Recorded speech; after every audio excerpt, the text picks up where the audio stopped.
What we're going to do in here is to do a walkthrough of the device for you up on the screen so you can see some of the main functionality. We'll then do some sending between some devices, then I'll show you the software so you can see what that experience is like in the online store. And then we'll have some device time for you guys to actually play with, send things back and forth to each other, put in some headphones and just start playing with the device. After that, you're free to roam around, have some food, talk to some of the other team members. We've got an Xbox and show you how that hooks up with it, see the accessories and all that stuff. So the day is really for you to discover, ask us questions as we go along. We may say, hey, we're going to cover that a little bit later, but I mean, like I said, it's for you. And we'll start talking about the project and everything about it. So I'm going to let Matt start it off with showing you the function. Could you spell your last name? Sure, it's Erickson. Okay, great. And what is your role on Zune? I am the Senior Director of Product Management.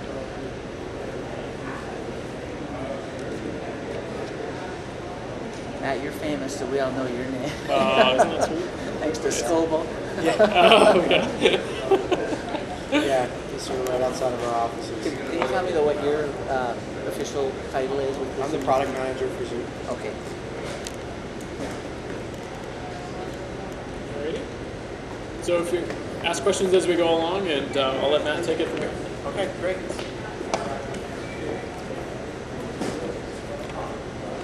So I wanted to give you a detailed walkthrough of all the different menus, how the device works, how things interact, so that when we give you a device in a minute to have some hands-on time with it, you know all the places to explore and how things work and how things work together.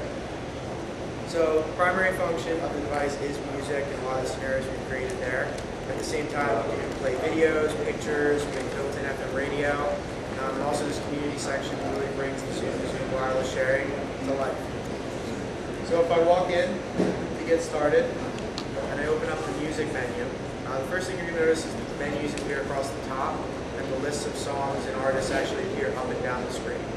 We call this the twist navigation, and what it really lets us do is as you get more familiar with the device and use it in your own life more frequently, it eliminates the need to click back as many times and you can do things more quickly. It makes it easier to queue up a playlist or pick a few songs that you want to send to a friend, and you can try that out when you get your hands on it. Where did that name twist come from? Has that been used elsewhere? Is that a type of navigation? No, it's not. It's just a word that kind of popped up on the team. Every time you go into a menu, it actually takes all the things that were on the list and moves them up to the top.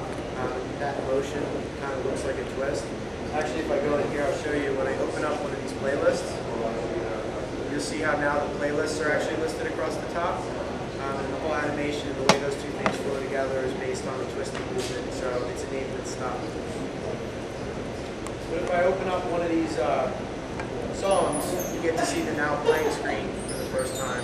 And this is really focused on the visual. The visual experience around music is important. It's something that a lot of people seek out. Back to the days of an album collection or a book of CDs, being able to see what you're listening to is a really nice touch. So we try and bring a lot of that experience back in the device. So I'll pause here for a second and talk about discovery. Discovery is something we'll mention several different times today. It's central to the Zune project, the vision, the experience, and all the different ways that we're trying to innovate in this market and help people to discover new music.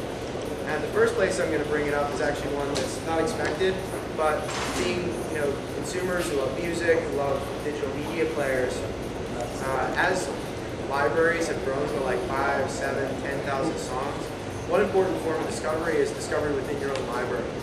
And I don't know how many times you click shuffle all and you find a song that you didn't remember you had, but you really want to bring it back and listen to it, in a driving mix or something else.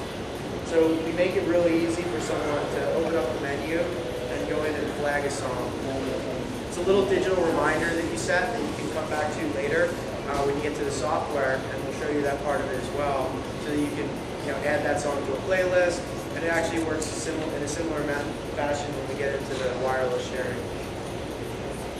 So I'll go back up to the main menu here and open up pictures. Play a slideshow. And this is when the device flips to the side. We do this for an interesting reason, actually. We have a large 3-inch screen which is a really great experience, especially when you're looking at it in your hand. At the same time, knowing sort of which mode things are easier to get around in. When you're browsing through long lists of music and trying to get around and find what you're looking for, displaying those lists in the vertical gives us more lines to look through things. So when you're browsing and scrolling down to M in the list of artists, it's easier to stop really close to what you want because you can see so much of the screen at once. At the same time, with pictures and video,